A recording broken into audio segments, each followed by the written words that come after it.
Hi, friends. Welcome back to Faith in Pieces, where we build our faith together piece by piece and story by story. Throughout this week, we're going to be putting out 3 episodes related to our alignment with Reconciling Ministries Network. We have 3 great conversations with pastors from all around this conference who have done different work in aligning with Reconciling Ministries Network. And so these can just act as additional resources in the week leading up to our vote. After listening to these episodes, again, if you have any questions, if there's any conversation that you would like to have, you can always reach out to myself or Pastor Whitney. We would love to sit down with you. And you can also reach out to any of our focus group members. Our focus group members are listed on our website at mosaicumctx.org/RMN. So here's an episode in our new series on Reconciling Ministries Network. All right. So we get to sit down today with Michael Gienger, who is the co-pastor over at Galveston Central. Michael has been there for a very long time. Too And long, some so, might say, Shuler. So yeah. but no, Michael, we're so glad to be able to sit down with you. I think it'd be great for all of our folks to hear a little bit more about who you are, how long you've been at Galveston Central, some of the things that you guys do there. I told Julia that whenever someone tells me that they're vacationing in Galveston and they're going to be there over a weekend, I'm like, I know you're on vacation, but like you should go to church on Sunday. You should check out Central. But I would love to hear more about it from you too. You're so kind. Yeah, that'll reinforce like when they get back to Mosaic, like this is clear. Thank God for Schuler's leadership, right? Because we could have had Michael. So yeah. Yeah, like you said, I'm Michael. I've been serving at Central United Methodist since 2014. So coming up on 12 years, which is it's amazing. It's hard to believe that they've put up with me for that long and that like we're continuing to do exciting things. So I think much like Mosaic, it was a church that was kind of birthed out of unlikely circumstances. So Central has been around since 1885. It was a congregation that worshipped, at least on the books, close to 1,000 in the 1940s and 50s. And then by the time that I got there in 2014, they were down to 4 people on a Sunday Wow. morning. And so it was this wonderful kind of revitalization, reimagining of what church could be for folks that were craving something a little bit different. And so over the last 12 years, we have built out one of the largest social service programs for persons experiencing homelessness in Galveston County. So we have hundreds of people that come through our building during the week looking for showers and laundry care, for medical care. We've got a substance use disorder clinic, a full medical clinic. And then last year we opened up a transitional housing program where folks can actually get off the streets and kind of restart their lives. So also do a lot of work with LGBTQ inclusion. We've got a college ministry that's very affirming here with A&M Galveston and some of our medical students. And I'm really just trying to figure out what it means to be church in the Yeah, 2020s, which has been really exciting. So that's yeah, awesome, man. I can't believe you've been there for 12 years. Like it's that is, ridiculous. yeah. I don't want to make you feel old. I was still in college. Yeah. Thank you for that. So, but I Anyway, got this baby face, which I think is going to help out whenever I'm 85. So 100%. yeah. 100%. I look old and weathered. Ah. So you talked a lot about the affirming work that you guys do over at Central. So when did you guys officially join the Reconciling Ministries Network? Yeah, so Central has always been a place that's tried to be living on that edge of like welcome and affirmation since its inception in 2014, kind of the reiteration of Yeah, the church. But we made the decision to move forward with the formal reconciling process in 2018, and so had our vote November of 2018, and was almost unanimous. We had a couple folks that weren't quite ready to say yes yet, but I think it was in the 98% when we did kind of our church-wide vote. gotcha. So yeah, I think it's one thing I like want to highlight just for timeline, right? Like you got there in 2014 and there was 4 years and then you guys officially, made that decision to align. Kind of similar to here. And we've talked about this in our town halls, but for folks who weren't able to be there, I got questions about aligning with Reconciling Ministries Network on not the first Sunday that I was there as a pastor, but the very first Sunday that I was there for like a welcome dinner. Like I had like 4 or 5 people come up to my table and ask me like, when are we going to do this? And for us, just trying to like plan and be really strategic, but also like aware of like trauma that existed, like aligning with Mhm. Reconciling Ministries Network requires a church vote. And in 2022 in November, like we were not ready to do Nope. another church vote in any capacity, right? So I think we had to like wait. And there's still a lot of trauma and a lot of like open wounds that I think we all have, myself included, from what that whole process looked like. But I think now we're at a place where there's more trust and those wounds may not be all the way closed, but they're healing well. And then I think also, just like seeing what happened in 2024 at General Conference and like seeing that the Methodist Church itself is in a more affirming place. But that doesn't mean that there's not still work to be done in the sake of full inclusion within the United Methodist Church. So, yeah, I think that's the 4 year thing is like, oh, okay, well that makes me feel better that we didn't just immediately do it and then Yeah. lose everybody out of the sake of trauma. So, No, I think there's wisdom in making yeah, sure that yeah, people are on board and follow. And not that everybody's going to be like the goal's not 100%, I think, right, agreement on things, but like how do we learn to walk together? And that takes yeah. time. Yeah, for sure.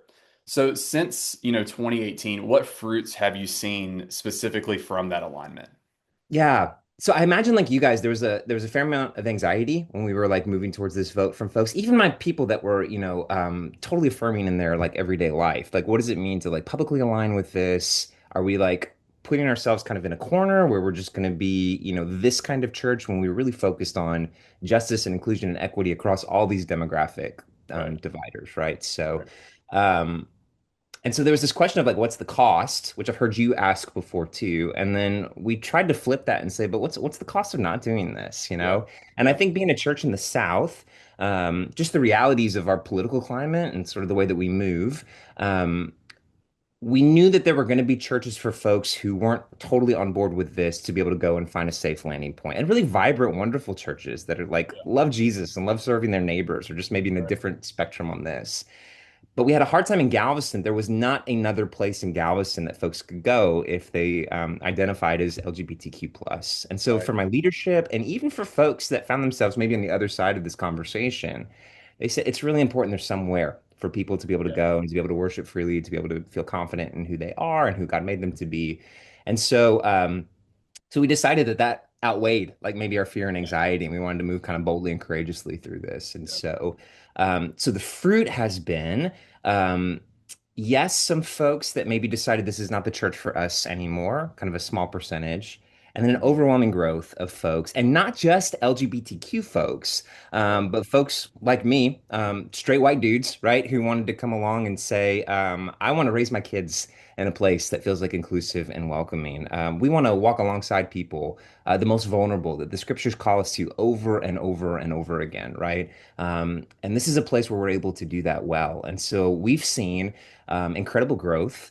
Um, I mean, you guys are blowing and going too. I can't imagine what this is going to do for your witness to the sort of area that you find yourself in. But yeah, I think we've seen more people show up on Sundays. My staff is the most diverse that it's ever been, which has been wonderful because folks feel like they can finally use their God-given talents and graces and not have to hide part of themselves in that process. Yeah, Um, and yeah, our witness to the larger community, I think. We have had folks that have walked in our doors that have said, I'm not so sure about this like Jesus thing yet, but this is a place where people yeah, are affirmed and welcomed and loved. And so I want to show up here. And then, we get them going on the other stuff too. But yeah. it's been an amazing evangelism tool as well. Yeah. Man, there's so much that you just said that I want to like just like really dig deep in. The last thing that you just said about, folks walking in and saying like, I'm not really sure about this Jesus thing, but like I know that I like you didn't say this, but like I feel like I can belong here. Like this is a Yes. group where I can feel safe. Pastor Whitney preached like on Sunday about that very thing. We're doing a series called Sent right now, and her whole topic was sent to create belonging. And she talked about like the whole theory of you belong before you believe, right? And so Yes.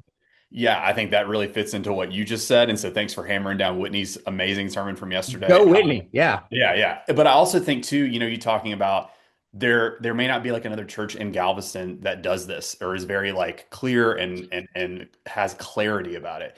We've talked about that too, and even looking at if you go to Reconciling Ministries Network's website and you look at like the map of churches that exist within that network, there is nothing around us. And I've also talked about one of my favorite little games to play is go to 5 random church websites and read their Who We Are section and try to figure out where they clearly land on inclusion, right? And I think what you often see, and maybe you've seen this too, is like the language that you see on a website can trick you into thinking like, oh, maybe this is a place that I belong. And then you Yes. get there for several months, and then the other shoe drops inevitably, and you recognize like this is not a place that allows me to belong in the way that I thought I belonged. That's Um, right. so I think, yeah, I think that's a clear like benefit and a fruit that can come with alignment. And I think, Absolutely. yeah, and so one of the things that you talked about, and this is a challenge that we've spoken about several times in our town halls and just in conversations, is one of the challenges that does exist is by being clear about who we are, there may be people within our community who see that and decide never to come to Mosaic as a result of that, right? Could you like speak into that and offer like any type of wisdom that you have into it? Yeah, we no, I love people. That's part of the reason I became a pastor. Yeah. And I love all different kinds of people and people that disagree with me and people that we align. And so, as a pastor, like, and I imagine for you, Shuler, too, like my heart ached a little bit about the idea that while we are already excluding a group of people by not becoming reconciling, right? The idea that that was going to shift and there's a different group of people that may not feel comfortable, like that was really hard for me to kind of process because we love Yeah. everyone. Yeah. Um, but when we did a similar kind of assessment of Galveston, and because I don't believe that Central is like the one true church kind of, and Yeah. I imagine Mosaic doesn't feel the same way. That y'all are closer to probably being like it than we are, kind of thing, right? So, Stop. uh, um, there's a lot of freedom there to say, how do we link arms with churches that maybe have, different theological underpinnings than we do, Yeah. with always an eye towards safety. Like I'm never going to take our folks to a place where they're going to be told that who they are is not loved, valued, all that kind of thing. But there are churches that maybe aren't ready to make that reconciling step that we can partner with. So when we looked at the landscape, there were so many landing spots for folks to go for whom Central may not be the place where they feel comfortable showing up on Sunday mornings, right? Um, and I felt a great deal of comfort with that and recognizing that like our relationships with people, like I'm not only required to like interact with you on Sunday mornings, like there's a way for us to have meaningful, robust relationship even outside of Sundays. And Yeah. so seeing that we're not these little territorial kinds of things, Wesley's the world is my parish kind of thing. How do we Yeah. continue to work through this? And Yeah. recognizing that like my own journey through this, has been a process. Like there's a part of me that's pretty embarrassed about how high school Michael moved and early college Mhm. Michael moved through the world. Mhm. And that took me time to wrestle with theologically, practically, all this.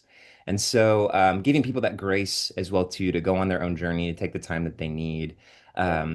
So we developed a culture of like invitation, right? So we are unapologetically going to claim all of our LGBTQ plus brothers and sisters and kin are welcome in this place. And you are too, if you don't agree with that. Yeah. And we can have those conversations. Yeah. But we're going to put our flag here and say, yeah, this is kind of who's welcome here in a Yeah. world that has not been accommodating to those kind of folks. Yeah, yeah.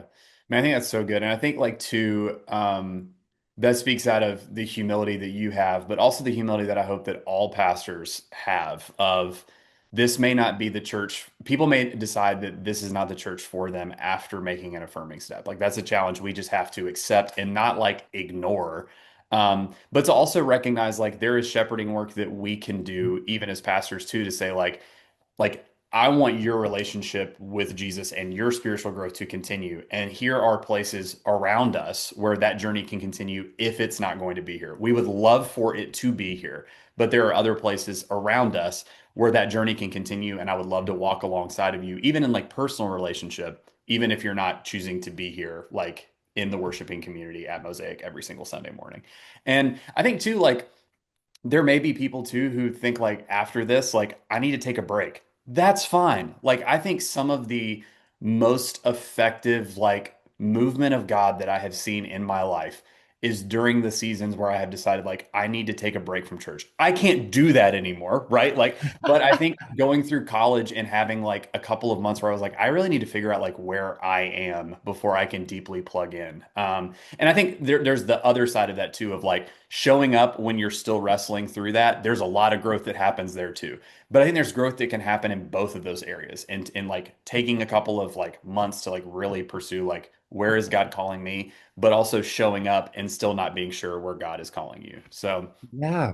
yeah, Yeah, I yeah, think it's so good. And I think, engaging with resources, like these are difficult questions. And yeah, so there's lots of resources available through UMC systems. I'm sure you'd be more than welcome to sit down with folks and have those kind of yeah, theological sorts of questions. yeah. And then I just encourage, like Brene Brown, right? Says that people are hard to hate up close. And so Mhm. giving people a chance, the proximity of like interacting with somebody who maybe is different than you. I can't tell you the number of stories that have come out of Central of people that were very firm in one particular worldview, but then because they've walked alongside other folks, that maybe has softened or changed a little bit. And that's where transformation happens, I think, is in Yeah, the personal kind of space. So yeah, who knows what can happen? We yeah. believe in a God who like was like, I'm dead and now I'm not. So like Right. miracles and surprising things happen all the time. Right. Yeah, and I think too, like this all goes back to the core of like how important relationship is in church. Like we cannot effectively do what God is calling us to do in any of our churches if we are not in a desperate pursuit of pursuing a relationship with one another. That's where transformation happens. If you don't have that base level support, like we're doing a series right now about inviting. And I said, like, I don't think walking up to random people without knowing them and inviting them into church is a great tool, right? But I No, do please don't do think that. right. Like going up to somebody at a gas station and giving them a flyer, like No. there's a trash can right there. They're gonna throw it away, right? Like Yes. that's going to happen. Yes. But I think, pursuing a relationship and then like having that invitation of, hey, like I just want to tell you about like this place that has meant a lot to me on my journey. And like I don't have everything figured out, and I don't think you do either. And my pastor probably doesn't. But this place has been helpful in just walking with me through that journey. And I would love to have you, come and try that out one time, right? I I think think that's right. that's where real transformation happens is in the core of those relationships. And that doesn't change in any type of church, regardless of where you align on this. But I think that is a key point to make here. So yeah. So like we've kind of this is a question that we've answered along the way, but I just want to ask it like really Yeah. clearly. What do you think the importance for a church to align with Reconciling Ministries Network is? Like, why do you think that's important? Yeah, I think the UMC has made a lot of strides over the last couple of years, coming off of last general conference and like removing some language. But we've effectively moved to like a sort of neutral stance, which I think means the default is almost still where we were. So I think there's a great question in our larger communities of like for folks that are LGBTQ plus, am I actually welcomed here? And so, like other movements of inclusion, I think we need to be really clear about like, yes, not only are you welcomed here, but you're wanted here, right? And so I think what Mhm. reconciling does, it's a very clear way for folks to know. And clarity is kindness, right? I just like, I Yeah, think I get frustrated sometimes with folks on the other side of this argument. Like, just be clear, yeah, right? This kind of like muddled language of like, we're welcoming, but what does that actually mean? Like, just yeah, be honest about kind of where you stand with this stuff. And I think this is an opportunity for Mosaic and for other churches to say, this is the kind of church that we want to be, one where everyone is welcomed at the table. Um, yeah, so I think that's really important. I think as a pastor too, I literally live on an island, but also like sometimes spiritually, theologically can live on an island too. So to be connected yeah, with other folks that are trying to yeah, wrestle through this ever-changing landscape has been a yeah, tremendous gift for me too. yeah, Knowing that we're not alone. And then the network too of like when we send off college kids or somebody moves, like to right, know here's an easy way for you to find a place where your loved one is going to be taken care of and like pastored well. So those like connections have been we're a connectional church, and this is just right. another way to kind of live into that more deeply. Yeah. Yeah, like when you're in seminary, you write the word connectionalism and connection in like every single paper like 1,500 Everyone. times. And it's not just like they expect you to write that in a paper, but they expect you to go out and then do that. So I'm glad to hear Yeah. like this is another opportunity for the connectional nature of who we are as United Methodists and who we are as the church too. So, Yeah, that's exactly right. um, so, Michael, I don't want to take any more of your time. We have 3 podcast episodes coming out. We are having a ton of great conversations this week as Good. we get closer to this vote. But the way that I've closed all these conversations is just asking, like, what words of wisdom or encouragement would you give to our folks as we approach the 25th and next Sunday with our vote? Yeah, a couple of things. I think one, like as a spectator of the work that Mosaic has been doing for the last couple of years, like I am in awe of the bold, courageous steps that you guys have taken during a particularly difficult time and the ways that you haven't let fear, anxiety, hatred, whatever that is, like take over the way that you're moving through the world. Because it would have been so easy to let that happen. And so instead you've become a place of like love and like pursuing Jesus together and so I think to continue to live into that during the season, and so whatever that voice of fear is, to be reminded that right, perfect love casts out fear, and to trust that this bold, courageous step is going to be one that's going to take you farther down this journey of growth, not necessarily numerically, right, but like personal growth, spiritual growth, deepening relationships with your community, be more invested and rooted in where you are, and so do courageous things. Like we serve such a big God who does. Outlandish, wildest things and calls us to do the same, right? So this feels like something that I think you guys can do and do really well. And know that you have people in Galveston that are like praying for you and rooting for you. You got people, I'm sure, all over our conference that are doing the same sort of thing. And so from an outsider, this feels like the next logical step. Like, I'm not surprised y'all are having this conversation. You know what I mean? Because you've done Yeah. such a good job with your DNA and who you are that this just makes sense, I think, for Yeah. Mosaic. So just know that we at Central are going to be praying for you guys, and I think I'd offer too, if folks have questions that maybe they don't feel comfortable asking you or asking other staff members, or if they want to know nitty-gritty details about what's happened here, like again, connectionalism. We're here. Shuler will give Yeah. you my number, right? So like Yeah. there's no problem to have those conversations and to do that work too. So just go Mosaic. Y'all are rocking.